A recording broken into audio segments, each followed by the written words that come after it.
Bismillahirrahmanirrahim. Assalamualaikum warahmatullahi wabarakatuh.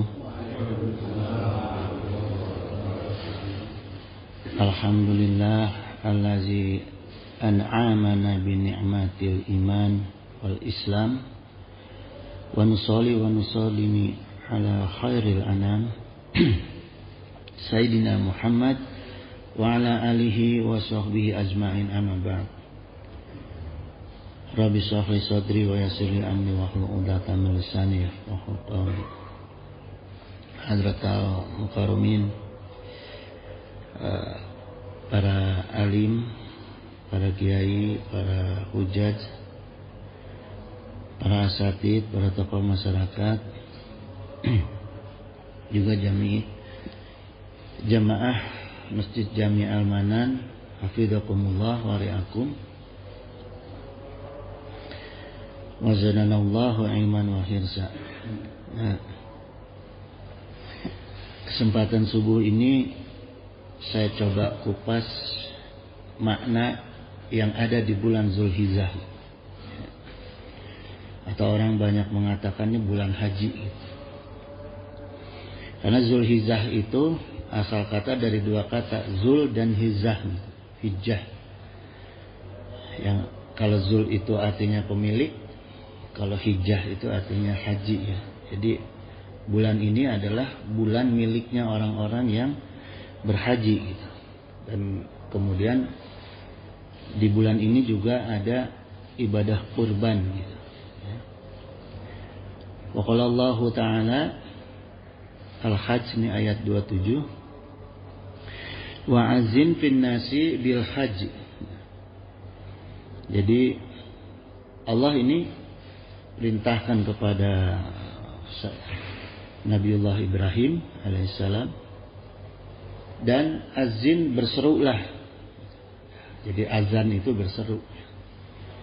Berserulah kepada manusia ya, bil haji, untuk mengerjakan haji gitu. Ya, supaya mengerjakan haji. Yang atuka rijalan, sehingga mereka itu datang kepada kamu, wa ala kulli dhamiri ya'tina min kulli fajjin amiq gitu. Dan mereka itu datang mengendarai unta-unta yang kurus, dhamiri sini, kurus ya.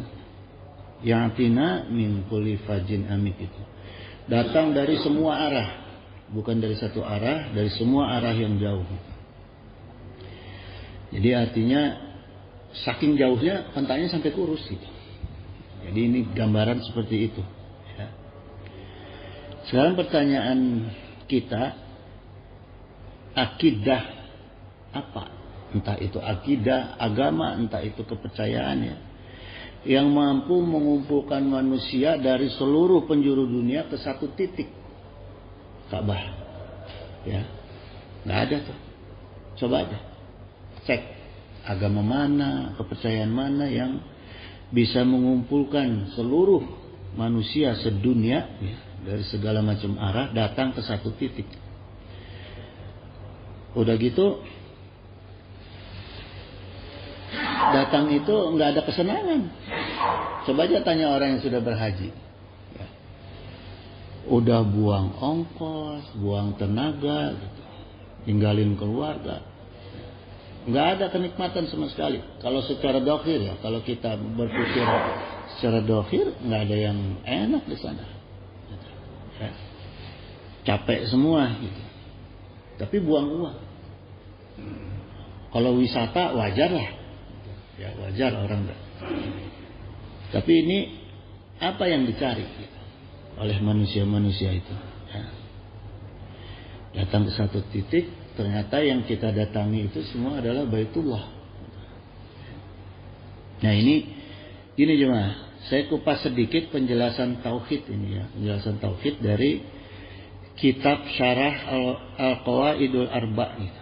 Jadi kitab 4 kaidah dasar dalam Islam gitu.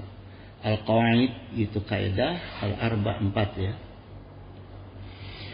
Jadi apa kaidah untuk mengetahui hakikat tauhid di dalam kitab ini dijelaskan. Nah ini kitab terus terang aja jemaah, ini karangannya, penulisnya adalah Syekh Muhammad bin Abdul Wahhab At-Tamimi. Jadi kalau saya cerita soal kitab ini, orang tanya, kenapa kok mengupas kitab Wahabi? Gitu ya, nanti saya jelasin. Tapi saya ambil makna aja di sini. Makna salah satunya adalah mengenai tauhidnya gitu, ya. Fa'lam, ketahuilah, maka ketahuilah ya, anal ibadata la tusamma ibadatan gitu. Sungguh ibadah itu tidaklah disebut sebagai ibadah illa ma'al tauhid gitu, ya, kecuali dengan tauhid. Jadi semua perkara ibadah itu harus landasannya adalah tauhid gitu, ya. Nah, pendapat beliau ini sejalan dengan firman Allah Al-An'am, ya. Qul inna sholati wa nusuki wa mahyaya wa mamati lillahi rabbil alamin. Jadi bahwa salat kita dijelaskan oleh Allah, ditegaskan dalam firman Allah, salat kita, ibadah kita, ya, atau sesembahan kita, hidup kita, mati kita, semua hanya untuk Allah, ya. Hanya kepada Allah, Tuhan semesta alam. Jadi ini tauhid, ya. Dijelaskan baik sholat, baik kurban, ya, itu mati hidup semua hanya untuk Allah. Jadi apapun yang kita lakukan, makanya beliau katakan itu landasannya harus tauhid. La syarika lahu bizalika umirtu. Tidak ada sekutu bagi Allah. Dan seperti itulah yang diperintahkan oleh Allah gitu. Umirtu, Allah yang memerintahkan ini, kitabnya Allah. Ya, wa ana awalal muslimin gitu. Dan aku adalah orang yang pertama-tama menyerahkan diri gitu. Ini kalimatnya agak aneh nih, karena kalau kita cerita Islam dari Kanjeng Nabi Adam sudah Islam. Kalau cerita Muslim dari Rasulullah sudah Muslim. Tapi kita mengaku kitalah orang yang pertama. Jadi maksudnya ini di sini adalah perintah fastabiqul khair. Jadi kalau kita baca kalimat ini wa ana awalul muslimin adalah perintah kita untuk berlomba-lomba, ya, berlomba-lomba untuk muslimin gitu, menyerahkan diri kepada Allah. Ya. Jadi berlomba-lomba siapa yang paling dekat dengan Allah. Jadi ini makna kalimatnya gitu, ya. Karena itu jemaah sekalian, dalam rukun tauhid itu ada dua gitu. Ada isbat, menetapkan, ya, ada nafi gitu, menolak gitu, ya. Nah, kedua-duanya ini harus ada. Dalam bertauhid itu kedua-duanya harus ada, ya. Kalau tidak ada isbat, hanya ada nafi, itu ateis, kufur. Ya. Kalau hanya ada nafi, tidak ada isbat, itu jadi musyrik. Contoh misalnya ramalan bintang itu kan, itu musyrik. Nah, kemudian Syekh Muhammad At-Tamimi ini mengatakan dalam kitabnya Al-Qawaidul Arba ini, kama anna sholata la tusamma sholatan gitu. Seperti halnya salat, ya. Salat tidaklah disebut sebagai salat ila ma'al taharah, kecuali dalam keadaan taharah, dalam keadaan suci, ya. Tidak diterima salat kita gitu. Jadi sama, tauhid kita, akidah kita juga tidak diterima gitu. Ibadah kita kalau tidak ada tauhid, landasan tauhid, ya. Sama seperti halnya kalau kita salat harus dengan taharah gitu, ya. Fa iza dakhala al-sirku fil ibadati fashadat gitu. Maka jika ibadah kita itu kemasukan syirik, maka ibadah itu rusak, batal. Ya, gitu. Jadi jangan ada itu kita sampai sholat karena ada hal-hal yang lain gitu. Al hadasi iza dakhala fi taharah gitu. Seperti hadas yang masuk ke dalam taharah. Jadi walaupun kita sudah bersuci, sudah wudu, tapi kalau kemasukan lagi hadas, tetap harus kembali hadas gitu, ya. Jangan diteruskan gitu. Nah, jadi gini jemaah sekarang. Saya cerita sedikit tentang Wahabi, ya. Wahabi ini pertama ada ajaran Wahbiyah, bukan Wahabi, tapi pertama itu Wahbiyah. Ya, yang kuat pahamnya itu dengan Khawarij. Ya. Tokohnya Abdullah bin Wahbi Ar-Rashidi. Ini tahun 38 Hijriah, zamannya Sayyidina Ali. Jadi mulai munculnya Khawarij itu karena orang-orang yang tidak setuju dengan Sayyidina Ali, protes kepada Sayyidina Ali ketika Sayyidina Ali berdamai dengan Muawiyah. Gitu. Ya memang tertipu ketika itu, sejarahnya Sayyidina Ali tertipu ya, karena Muawiyah setelah kalah perang mengacungkan tombak, tapi di ujungnya diikatkan Al-Quran, itu tanda menyerah dulu. Jadi menyerah secara akidah gitu. Nah, Sayyidina Ali mengampuni Muawiyah, tapi kelompok-kelompok lain tidak setuju gitu. Akhirnya keluar, makanya disebut Khawarij itu. Khuruj artinya keluar. Jadi kalau sekarang kita lihat ada jamaah tabligh, jamaah khuruj itu artinya orang yang keluar dari rumahnya gitu ya. Ini pertama sekali. Bahkan Abdullah bin Wahbi Ar-Rashidi ini sebagai orang pertama yang menjadi ketua firqah Khawarij ya. Nah, kemudian abad kedua Hijriah, zamannya Abu Yazid Muawiyah ya, muncul firqah Wahabiyah di Afrika Utara gitu, ya, yang mengambil dari ini gitu ya, menisbat dari Wahbi Ar-Rashidi ini, namanya Abdul Wahab bin Rustam gitu, ya. Nah ini juga kuat nih Khawarijnya ya, jadi ngikuti orang pertama ini ya, Abdullah bin Wahbi gitu. Nah yang sekarang ini banyak yang orang katakan sebagai Wahabi. Kenapa? Karena dia senang membid'ahkan, makanya disebut Wahabi gitu yang sekarang ini ya. Nah ini pendirinya Syekh Muhammad bin Abdul Wahab, ulamanya Ibnu Saud, ulamanya Bani Su'ud gitu ya. Ketika Bani Su'ud dibantu oleh Amerika merebut Saudi Arabia gitu ya.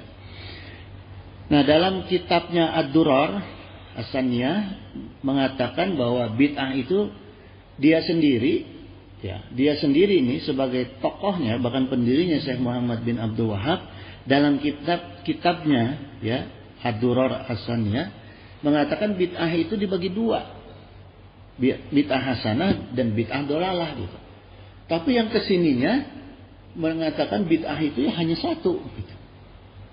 Kullu bid'atun dolalah gitu kan. Gitu ya. Gitu. Bahkan sekarang ini yang dikatakan Wahabi ini terpecah nih. Ada yang kelompoknya dulu tuh ya, waktu memimpin ke Ambon itu Ja'far Umal Tarib ya, Ja'far Umal Tarib itu Talib itu Wahabi juga gitu, tapi mengatakan bahwa itu di Ambon itu jihad, makanya mengumpulkan jihad. Tapi ada tokoh Wahabi lain di Indonesia mengatakan tidak. Jadi perpecahan sendiri, terjadi perpecahan juga gitu ya di kalangan Wahabi ini, Wahabi yang sekarang ya. Nah kemudian Syekh Muhammad bin Abdul Wahab ini ada satu yang agak ngeri di dalam kitab Ad-Durar ini ya. Innama ad'ukum ila tauhid wa tarkis syirki billahi gitu. Jadi hanya saja aku mengajak kalian kepada tauhid dan meninggalkan syirik kepada Allah. Jadi memang tauhidnya kuat sekali nih, ya.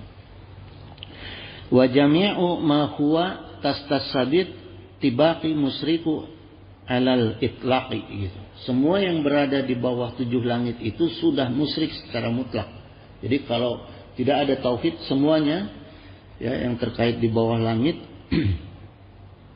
itu musyrik gitu. Wa ma qatala musyrik kang falaqul jannah. Dan nah ini pernyataan yang berbahayanya ya di dalam kitab Ad-Durar ini. Dan wa man qatala, barang siapa yang membunuh ya musyrik kang fatalaqul jannah, maka baginya adalah pahala. Ini masalahnya ya. Jadi karena saking terlalu tauhid baik, gitu. Akidah itu baik, cuma sangat dibutuhkan, ya bahkan menjadi rukun pertama.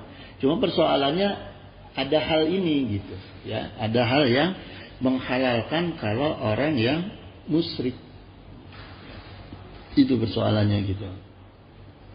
Nah, bahkan ketika itu ya, Abdul Wahab ini pada tahun ketika Arab Saudi dipimpin oleh Ibnu Saud, kan ulamanya adalah Wahab ini ya, Abdul Wahab gitu. Jadi untuk menentang ulama-ulama yang sebelumnya sudah ada gitu. Yang kebanyakan di Mekah itu adalah kebanyakan adalah para syekh. Syekh itu artinya habaib.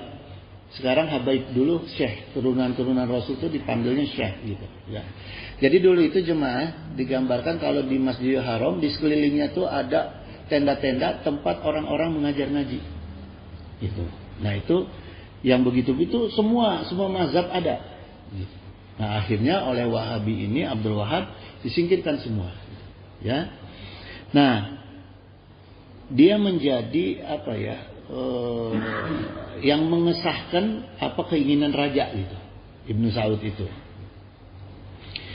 Yang bahaya itu dengan alih-alih menjaga kemurnian agama ya dari musyrik dan bid'ah, beberapa tempat sejarah di Mekah itu dihancurkan.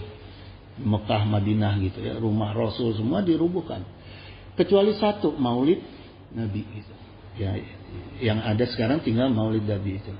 Bahkan dulu itu oleh Ibnu Saud itu makam Rasul itu mau dihancurkan karena alasan musyrik tadi ya, bid'ah tadi gitu, mau dihancurkan. Nah, semua ulama dunia nggak ada yang berani menentang, nggak ada yang berani menentang karena didukung oleh Abdul Wahab ini gitu ya, At-Tamimi ini.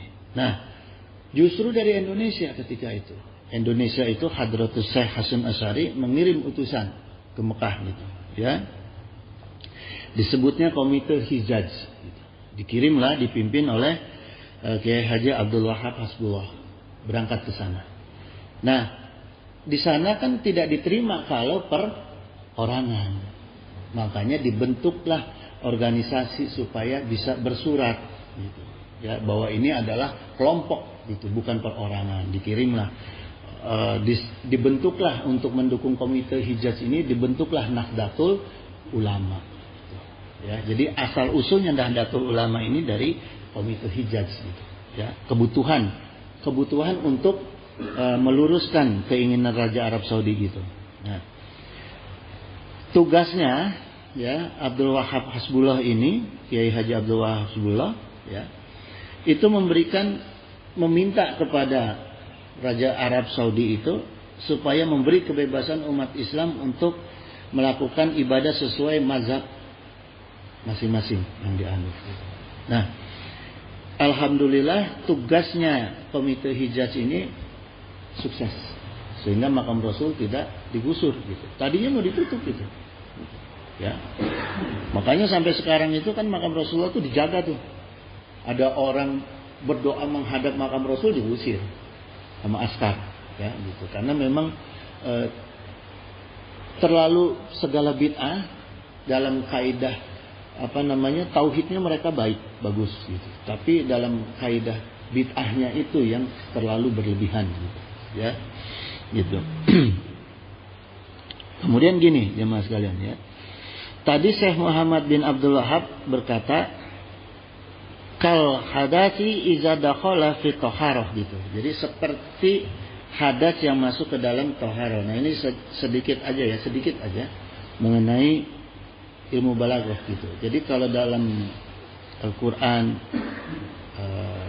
hadis misalnya ya, ada huruf ka alif kal ka gitu ya, ka alif gitu ya. Ini disebutnya tasbih. Tasbih itu kalimat yang menyambungkan dua makna gitu. Kata yang menyambungkan dua makna gitu. Itu namanya tasbih gitu, ya. Adanya di ilmu balaghah ini, bukan di nahwu sharaf, adanya di ilmu balaghah ya. Dalam kitab Mamanzul Iman itu pengertian tasbih. Pertama, tasbih itu at-tasbihu lugatut tamsili gitu. Tasbih itu secara etimologi penyerupaan gitu, ya. Terus dikatakan juga bayanun as-sai'a asrokat ghairuha fi sifat au aktsaro gitu. Sungguh dalam gaya bahasa yang baik itu ya, untuk menyatukan kesamaan sifat atau lebih ya, bi'adah, maka menggunakan adah ini alat. Adah ya, pakai alif bukan ain ya. Adah itu ini alat ya, adatan. Alat ini hiyal kaf gitu, dengan huruf kaf au nahwa malfudatan au malfudatan gitu ya, dengan huruf kaf untuk menyambungkan ungkapan atau ulasan ya, atau komentar gitu. Jadi gini jemaah sekalian, seperti gini contoh kalimatnya ya, Khalidun kal asadi fi syaja'ah gitu. Khalid seperti nakal, pakai ka nih ya, karena ada alif lam jadi nyambungkan, seperti singa dalam keberanian gitu. Qalbuhu kal, hatinya dia seperti hajarati qaswatan wasolabatan gitu, seperti batu keras dan kuat. Jadi kalau menyambungkan, menyempertikan ya, Khalid seperti singa, itu kan makhluk dengan makhluk pakai ka gitu. Tapi kalau Rasulullah tidak pakai, ada khusus ya, sifatnya khusus gitu kalau Rasulullah ya, makanya anta samsun anta badrun, tidak pakai anta kal samsun anta kal badrun, enggak gitu, karena khusus untuk Rasulullah gitu ya. Nah ini yang namanya tasbih jemaah gitu. Sedikit lah gitu. Nah terus kita kembali ke kupasan makna Zulhijjah nih ya. Wa qala Allah taala wa laqad ukhiya ilaika wa ilal ladzina min qablik gitu ya. Dan sungguh telah diwahyukan ya, ukhiya telah diwahyukan ilaika kepada kamu, wa ilal ladzina min qablik gitu, dan kepada para nabi min qablik sebelum kamu gitu ya. Jadi ini Allah perintahkan ya, Allah menceritakan sudah diberikan wahyu Rasulullah seperti halnya para nabi sebelum Rasulullah gitu ya. La in asrakta la yakhbatana amaluka wa la takunana minal khasirin gitu. Nah, jadi apa wahyunya Allah? Yang pertama itu adalah peringatan ini ya. La in asrakta, la in asrakta. Jadi jika kamu mempersekutukan Allah, maka sia-sia amal kamu dan kamu itu termasuk orang-orang yang rugi ya. Jadi ini pentingnya masalah perkara tauhid gitu ya. Gitu jemaah sekalian. Nah sekarang gini, di sini ditegaskan kalau terkait tauhid ya, terkait akidah, kalau enggak ikut dengan aturan Allah, dipastikan oleh Allah pasti akan rugi ya. Nah sekarang kita lihat di zaman kemarin itu hembusan isu corona itu, Arab Saudi rugi nggak secara material? Rugi, devisanya habis itu, miliaran itu ruginya, mungkin triliunan ya. Umroh ditutup, haji ditutup, rugi tuh Arab Saudi rajanya. Kenapa bisa rugi? Karena rajanya lebih yakin kepada yang namanya COVID ya gitu. Kan logikanya gini ya, mohon maaf ya, COVID itu kelihatan nggak sama kita? Kan enggak ya. Allah kelihatan nggak sama kita? Kita lebih yakin mana, gaib jin atau Allah? Imannya kepada siapa? Kepada Allah. Sama-sama gaib. COVID ini gaib nggak?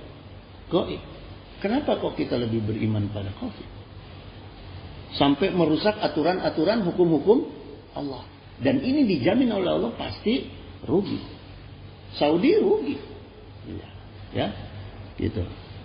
Karena kalau cerita mati, orang lebih senang mati di sana kok. Di tanah haram. Gitu. Ya, gitu. Contohnya gini aja lah, santet lah. Anggap aja bandingannya dengan goib santet. Kita takut nggak sama santet? Hah? Ada orang yang takut sama santet, tapi lebih beriman pada Allah sehingga hilang rasa takutnya. Ya kan? Nah, kok ada COVID kita, rasa takut kita malah beralih. Ya, gitu, dari takut kepada Allah akhirnya kepada COVID. Gitu cuma. Di Indonesia rugi nggak? Rugi.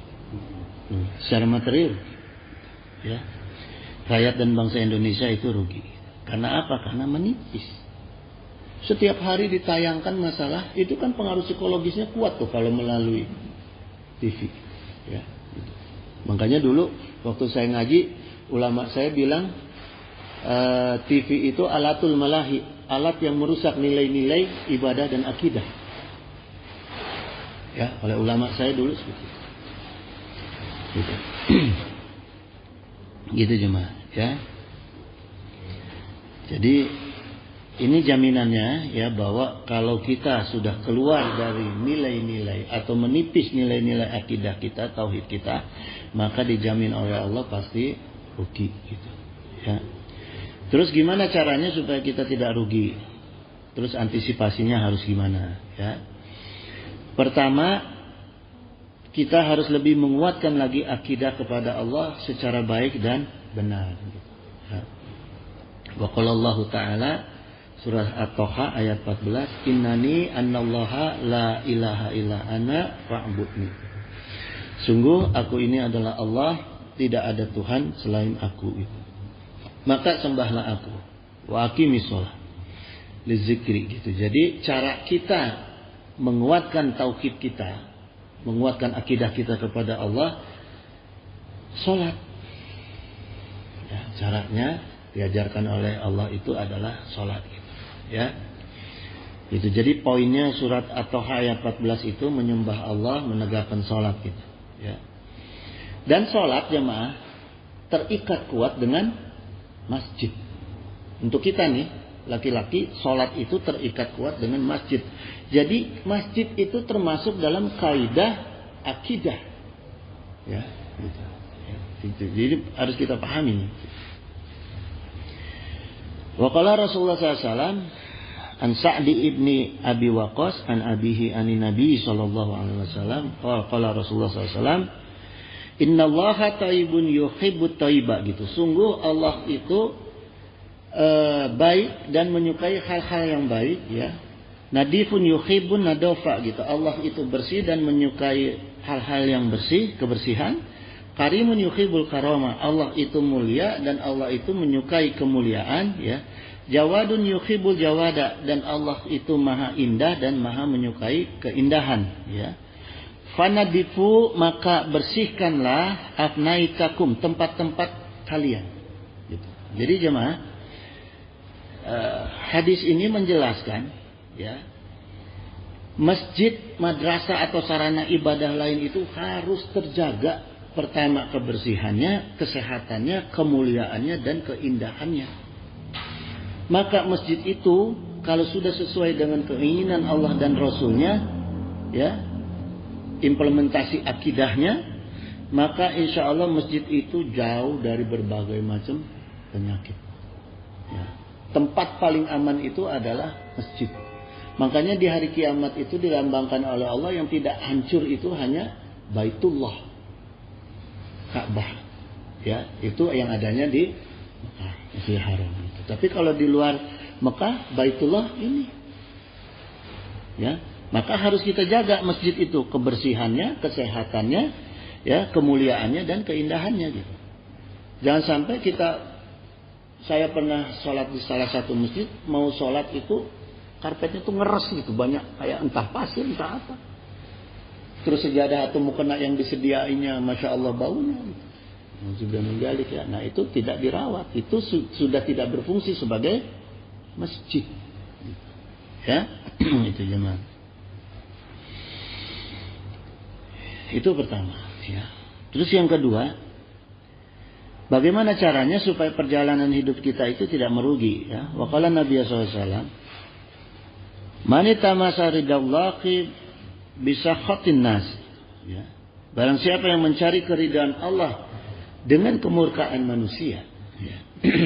Misalnya gini. Yang dimaksud dalam hadis ini,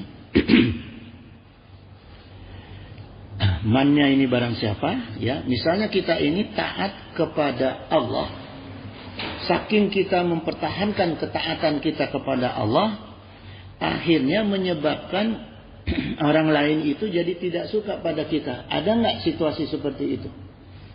Mungkin nggak kita menemui situasi seperti itu? Ya.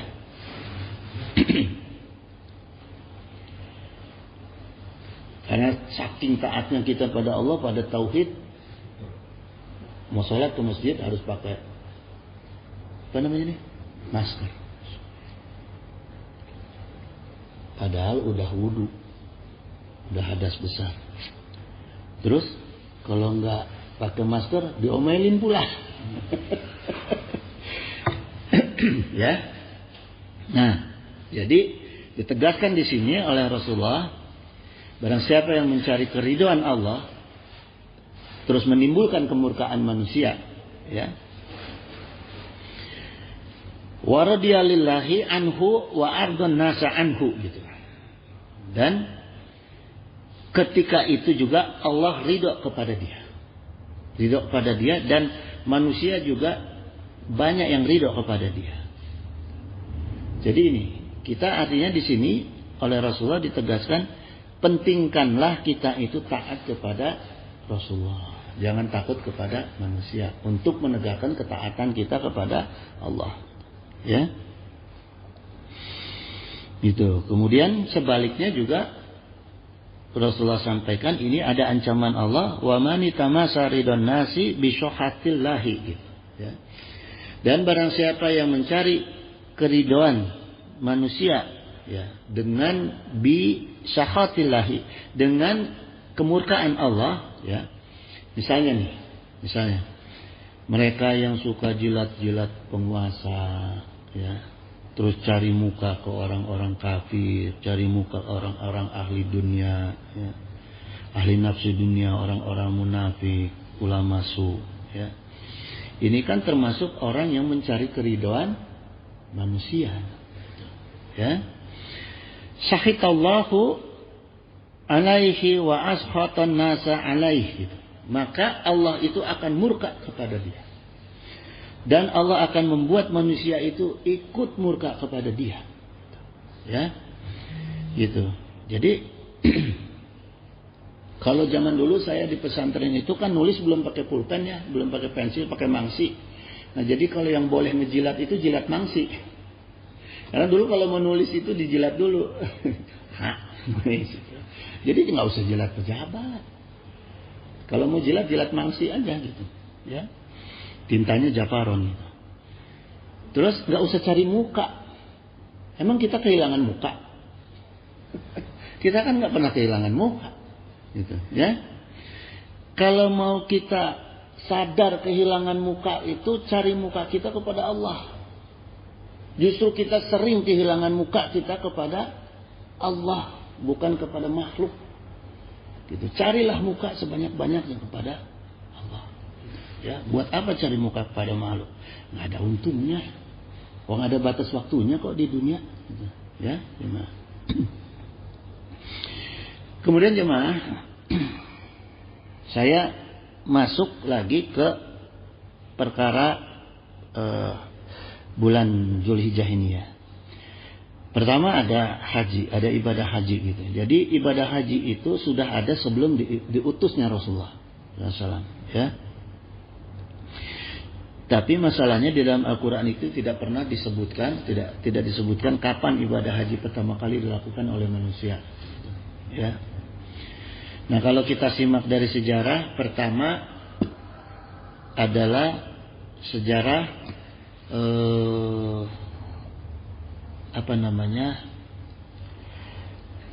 ini Safa Marwah, ya, Sa'i Safa Marwah. Jadi ketika ditinggalnya Nabi Ibrahim alaihissalam, kemudian Nabi Ismail nangis, ya, kehausan. Sayyidah Hajar itu bingung cari sumber air, Terus lari-lari tuh, Safa Marwah, ke Bukit Safa, Bukit Marwah, 7 kali balikan gitu. Maksudnya apa lari-lari? Untuk melihat dari ketinggian, mudah-mudahan ada orang yang lewat. Ada kabilah yang lewat sehingga bisa minta tolong gitu. Karena anaknya sudah, Nabi Ismail itu sudah nangisnya udah nangis-nangis terus gitu ya. Nah ternyata Allah nggak kasih jalan untuk dibantu oleh manusia. Nah ini kaidah tauhidnya ya. Allah tidak memberikan bantuan dari makhluk kepada Sayyidah Hajar dengan Nabiullah Ismail gitu. Tapi tetap Allah beri bantuan walaupun tanpa makhluk. Ketika udah 7 kali balik, tahu-tahu keluar air dari kakinya Nabiullah Ismail ya. Air itu air Zam-Zam itu. Nah. Terus itu maknanya jemaah. Satu, terkadang Allah itu tidak mengizinkan kita diberi bantuan oleh makhluk. Sekondisi gawat apapun kita. Ya. Jadi jangan sampai kita dalam kondisi yang gawat, kita cari-cari bantuan dari makhluk. Ya. Ini yang diajarkan dalam kaidah tauhid ini. Yang kedua, sebagai orang tua itu hanya bisa mengusahakan anak. Terutama ibu. Ibu yang berusaha untuk kebaikan anaknya ya, dengan jalan yang dituntun oleh Allah akhirnya dibuktikan ketauhidannya ya. Terus anaknya tiba-tiba menyelesaikan perkaranya sendiri, bahkan bisa membantu orang tuanya. Jadi artinya ketika kita ingin menginginkan anak kita itu sukses, kita sebagai orang tua banyak-banyaklah tekankanlah masalah akidah. Supaya sukses sekolah di Amerika, wah nggak sukses itu. Ya, makanya di Inggris itu ada sekolah Islam, di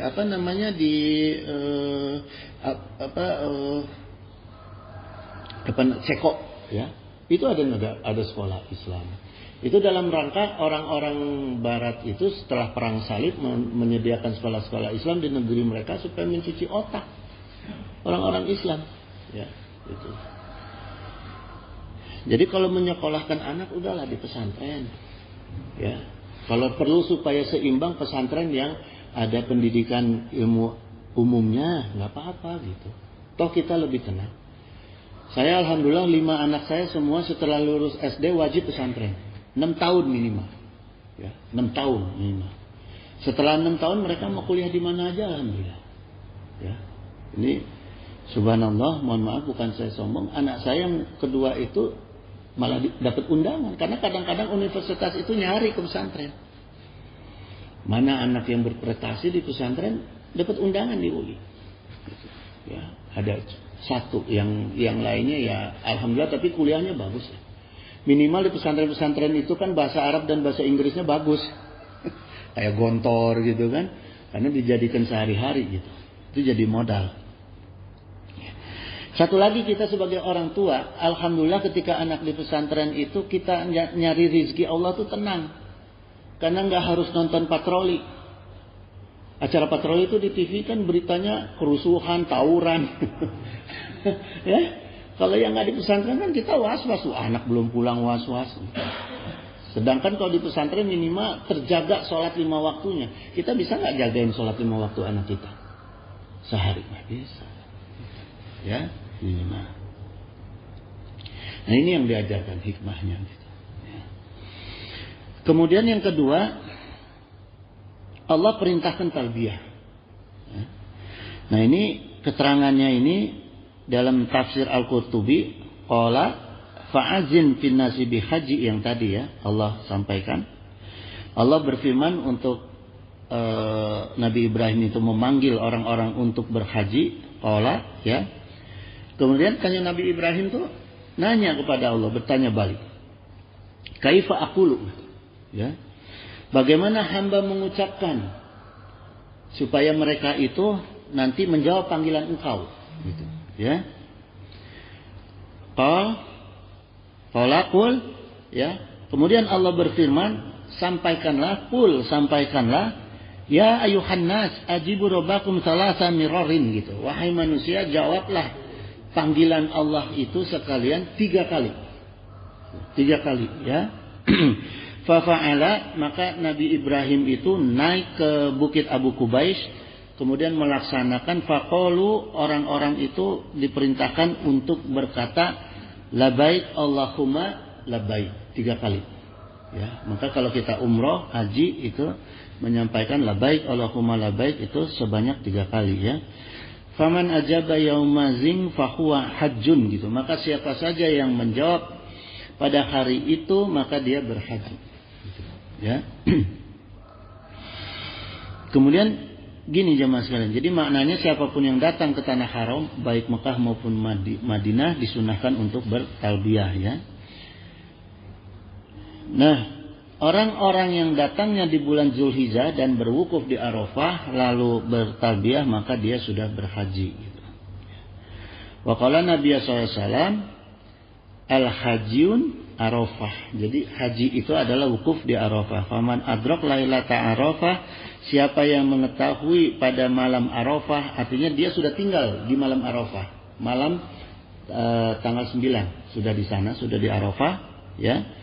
Qabla tu'alil fajri, kemudian menjelang terbitnya fajar minal lailati jum'in, dan pada malam itu berkumpul para jemaah, faqad tama hajjuhu, maka sungguhnya haji itu telah sempurna. Jadi memang tanggal 9 itu harus sudah kita, malam tanggal 9 harus sudah di situ, di Arafah gitu ya. Gitu.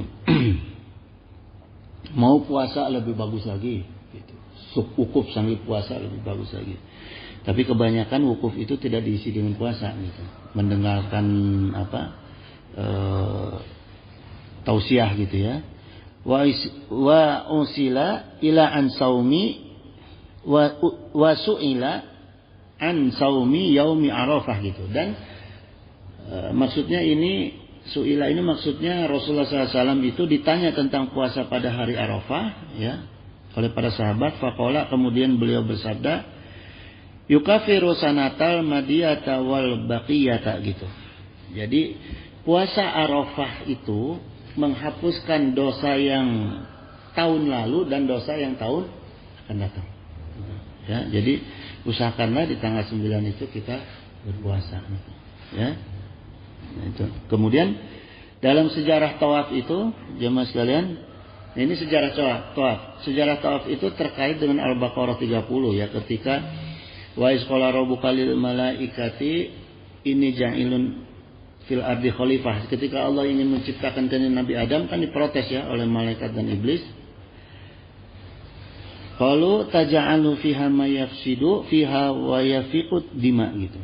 Wa yasfiqud dima. Nah, mereka itu berkata kan, para malaikat itu berkata mewakili jin juga, kenapa engkau akan menjadikan khalifah manusia sedangkan mereka suka berbuat kerusakan di bumi dan menumpahkan darah gitu ya. Wa nahnu nusabbihu bihamdika wa naqaddisulaka gitu. Dan kami selalu bertasbih dan memuji engkau dan menyucikan engkau. Jadi maknanya di sini para malaikat dan para jin itu mengaku dia ini ahli ibadah. Ngapain lagi harus ciptain makhluk lain gitu. Apa Allah masih membutuhkan makhluk untuk beribadah kepada Allah? Ya, gitu. Nah itu dibantah. Ya. Juga malaikat protes kenapa orang yang suka, makhluk yang suka merusak dunia, dan suka melakukan pembunuhan di dunia diangkat menjadi khalifah, pemimpin di dunia gitu. Salah nggak malaikat protes gitu kepada Allah? Nggak salah sebetulnya. Karena buktinya sampai sekarang banyak pemimpin dunia yang suka merusak dunia dan membunuh manusia. Jadi malaikat nggak salah. Banyak nggak presiden, raja yang kerjaannya senangnya merusak dunia dan membunuh dunia, merusak alam. Banyak nggak sekarang? Adakah di dunia itu? Ada. Jadi malaikat nggak salah. Ya, malaikat nggak salah gitu. Tapi di sini justru Allah ingin menegaskan ketauhidannya kepada Allah. Qala inniya a'lamu ma la ta'lamun. Ya. Allah berfirman, sungguh, ini pakai taukid lagi ditegaskan. Sungguh aku mengetahui apa yang kamu tidak ketahui. Maka jangan suka sotoy, sok tahu dengan apa yang ada di dunia. Karena malaikat aja yang pengetahuannya jauh lebih tinggi dari kita, dibantah oleh Allah. Aku lebih tahu daripada kamu. Apalagi kita baru sekedar bergelar profesor, ulama, kiai, yang ilmunya cuma segitu. Jauh dari malaikat. Udah sotoy, kan nggak boleh. Ya, gitu benar. Ya. Nah, dari firman Allah, penegasan Allah ini, akhirnya para malaikat itu langsung bersujud karena takut. Jadi ini maknanya jemaah, ketika ada sedikit rasa kita merasa diri tinggi, sholat sunnahlah, sujudlah kepada Allah. Ketika kita ada merasa takabur, sholat sunnahlah, bersujud kepada Allah untuk kita bertobat kepada Allah. Gitu. Ya. Nah, kemudian para malaikat itu melakukan tawaf di Baitul Ma'mur, ya, sebanyak 70.000. Gitu. Nah, ketika Nabi Adam alaihissalam diturunkan ke bumi, Allah menyuruh Nabi Adam berjalan ke daerah Bakkah. Dulu itu disebutnya Bakkah, kemudian sekarang disebutnya Mekah. Gitu. Ya.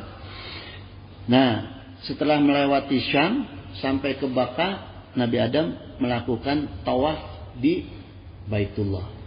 Gitu. Ya, jadi Baitullah itu sudah ada dulu, sudah ada. Tawaf di situ ditemanilah oleh para malaikat. Ya, gitu jemaah. Jadi salah satunya makna tawaf itu adalah kita mengagungkan ketauhidan kita kepada Allah. Ya, kemudian kita juga di situ adalah bertobat. Makna daripada tawaf itu. Ya, memohon ampun kepada Allah gitu. Makanya gini jemaah, orang kalau udah bersih doanya dijabah nggak? Dijabah. Kalau kita tawafnya tauhidnya benar, insya Allah doa kita dijabah. Ya. Cuma jangan kayak sekarang ada masalah, ada kebutuhan, pergi umroh, cari doa supaya diijabah gitu. Ya, tapi itu tujuannya bukan lillahi ta'ala. Cari dunia lewat tawaf, jangan. Ya. Dunia mah urusan belakangan, Allah tahu kok niat kita. Allah tahu kok kesusahan kita. Udah, pokoknya niat karena Allah, ibadah. Ya, Allah yang jawab itu, nggak usah kita minta.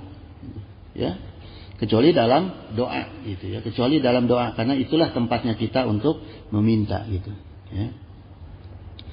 Nah, jadi gini jemaah sekalian, makna dalam setiap bentuk pelaksanaan ibadah umrah dan haji itu, kemudian juga ada berkain ihram, ya. Artinya di sini kita dilatih wajib untuk meningkatkan akidah, meningkatkan akhlak dalam makna tawadu. Gitu. Dalam makna tawadu itu, ya. Itu. Terus juga kita dilatih untuk merendahkan diri kita di hadapan Allah, juga menghargai manusia, menghargai orang lain dan makhluk lain gitu, ya. Karena di Mekah, di Madinah nggak ada burung aja nggak ada yang ganggu tuh. Kalau di sini burung dara ditangkap orang. Di sana dikasih makan gitu ya. Jadi kita jangan pernah merasa lebih baik diri kita daripada orang lain. Ini yang latihannya. Wa qala Nabi SAW gitu. An aksari mayudilun nasa jannah gitu. Apa penyebab terbanyak manusia masuk surga? Wa qala Nabi SAW, takwa kepada Allah, ya. Wa husnul khuluq, kemudian adalah husnul khuluq, akhlak yang baik gitu ya. Nah, tawadu salah satunya adalah akhlak yang baik gitu. Ya. Halamul kilati nukhudil ibadi ila muamalatihi gitu. Allah mengetahui hambanya itu. Nah, gini jemaah. Di sini ini Syekh Ibnu Athaillah ya. Beliau dalam kitab Al-Hikam ini mengatakan gini. Kenapa ada perintah ibadah ya? Karena ternyata alamul kilati nukhudil ibadi ila muamalatihi. Allah itu mengetahui ya, alam. Allah itu mengetahui hambanya itu kurang meningkatkan hubungannya dengan Allah. Jadi sesungguhnya kita itu adalah makhluk yang kurang mau mendekatkan diri kepada Allah, meningkatkan hubungan diri kita kepada Allah, ya. Fa'aujaba alaihim wujuda ta'atihi, maka dari itu Allah mewajibkan kita untuk taat kepadanya. Fasakuhum ilaihi bisalasilil ijabi gitu. Maka ketaatan mereka itu perlu dirantai pakai hukum wajib. Ya. Hukum wajib. Makanya perintah wajib kita ini baik puasa, sholat, ibadah-ibadah wajib kita ini dalam rangka Allah mengikatkan diri kita supaya mau mendekat kepada Allah. Karena sesungguhnya kalau tidak ada wajib kita suka susah mau mendekat kepada Allah. Hitung aja banyak mana wajib kita dengan sunnah kita. Ya. Makanya kalau nggak ada wajib bodoh-bodoh sunnah. Gitu ya jemaah. Nah, kemudian gini, ini masih banyak kaidah ini, kajian ini ya, terutama dengan kurban ya, kaidah kurban. Nafalu ini nawafil hatta fi wahu gitu. Jadi gini jemaah, ini karena udah jam 6 lebih ya. Intinya gini, kalau kurban kita semua udah tahu lah. Yang paling baik itu yang banyak bulunya. Bukan bulu domba. Bulu-bulu rambut yang dimaksud rambut. Bukan wol bulu, bukan, tapi rambut. Jadi sapi yang banyak bulunya. Ya. Itu yang baik itu kurban gitu. Terus kalau untuk Idul Adha hari tahun ini, kalau saya nanya ke saudara-saudara saya, sesepuh saya di pesantren Gentur, Picung, hari Sabtu. Ya. Wallahu alam kalau yang lain. Kalau saya ngikut karena beliau-beliau itu menghitungnya pakai falak, ilmu falak gitu. Jadi ada falak biyah itu adalah ilmu ukur yang memang dari kaidah Islam gitu. Ya. Jadi saya ikuti itu gitu. Gitu jamaah sekalian. Insyaallah minggu berikut aja ya. Minggu berikut aja kita ya.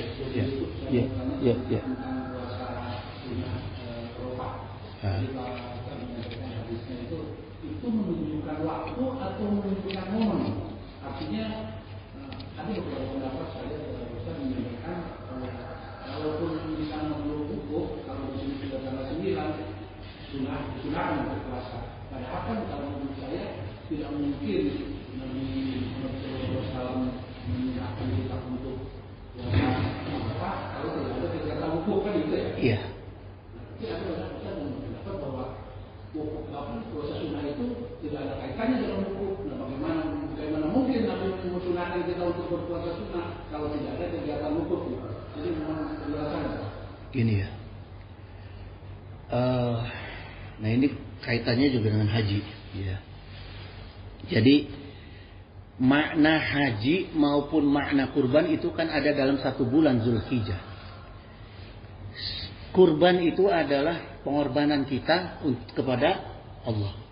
Ibadah haji juga tadi saya katakan ibadah yang kaitannya adalah pengorbanan kita kepada Allah. Karena nggak ada senang-senangnya, capek, biaya, ya. Artinya di situ satu bulan Allah itu menginginkan kita itu memberikan kepada Allah. Ya, taqarrub ilallah. Di situ maknanya. Jadi orang wukuf di Arafah itu kan sudah berat. Ya. Ya yang enggak wukuf ya puasa lah. Tanggalnya ya tanggal 9.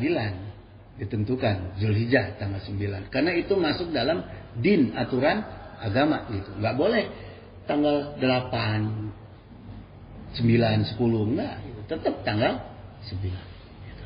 Ya, jadi puasa kita itu usahakanlah sebagai bentuk bahwa kita memang pada waktu ini kita ada keinginan untuk melakukan kurban kepada Allah. Ya mohon maaf ya jemaah ya. Masa kita nyicil motor, nyicil mobil bisa, nyicil kambing nggak bisa? Ya, begitu. Ya, sisihkanlah gitu. Saya pernah baca itu, pernah lihat di YouTube nenek-nenek yang miskin apa aja mau maksain gitu. Kenapa kita enggak? Ya, kalau nggak mampu banget puasa. Pokoknya ada keniatan kita, ya keinginan kita untuk menyerahkan diri kita, taqarrub ilallah, taqarrub kepada Allah, ya dengan sebenar-benarnya taqarrub. Dan gini jemaah, ini juga kaidah penting ya. Kalau kita rencana ada niat untuk berhaji, jangan ngumpulin duit dulu. Benerin dulu takarub kita kepada Allah. Karena toh kita di sana mau buang duit. Mencari apa? Mencari kedekatan kita kepada Allah. Berjuang untuk jalan Allah. Dari sekarang itu kita kalaupun mau tabungan ya, kuatin dulu takarub kita kepada Allah.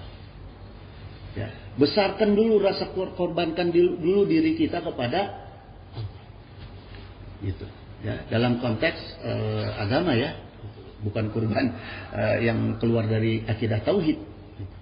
Motong kepala kebo semburin ke laut, enggak. Aturan agama adalah kita berkurban, ya inilah kita berkurban.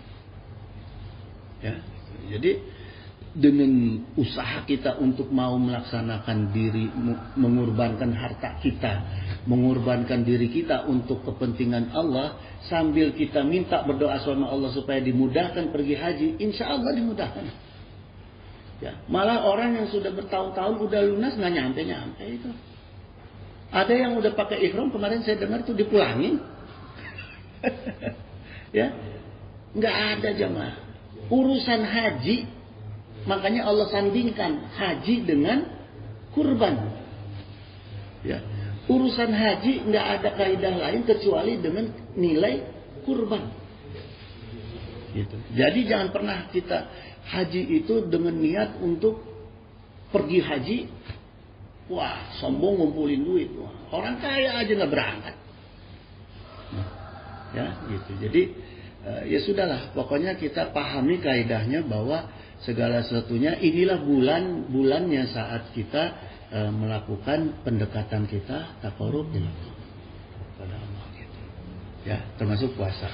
Jadi jemaah, mohon maaf nih, saya udah keluar dari aturan. Doa aja atau mau ditanya lagi, udah doa aja ya. Allahumma shalli wa sallim wa barik ala sayyidina wa syafi'ina wa habibina maulana Muhammad wa sallim wa radiyallahu ta'ala an sadatina ashabi sayyidina Rasulillahi azma'in. Amin ya Allah ya mujibul da'wati sa'ilin. Allahumma inna nas'aluka minan ni'mati tamamaha wa minal asmati dawamaha wa minal rahmati sumulaha wa minal afiyati usulaha wa minal aisya al-fadah wa minal umuri asadah wa minal isani atamaha wa minal in'ami a'amah wa minal fadli anzabah wa minal lutfi anfa'ah. Allahumma kun lana wa la takun alaina. Allahumma htim sa'adati ajalana wa haqiq bi ziyadati amalana wa khurun bil afiyati guduwana wa asolana wa za'ila rahmatika Masirana sejali akika ala zunubika wa muna alaina bi islah uyubina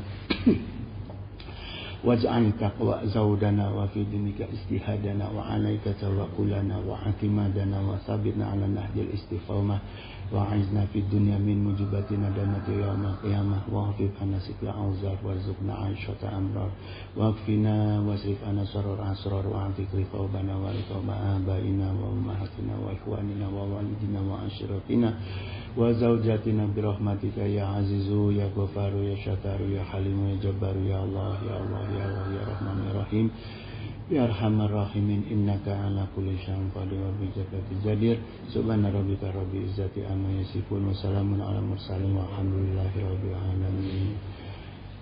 Wallahu muwaffiq ila aqwamit thariq. Wassalamualaikum warahmatullahi wabarakatuh.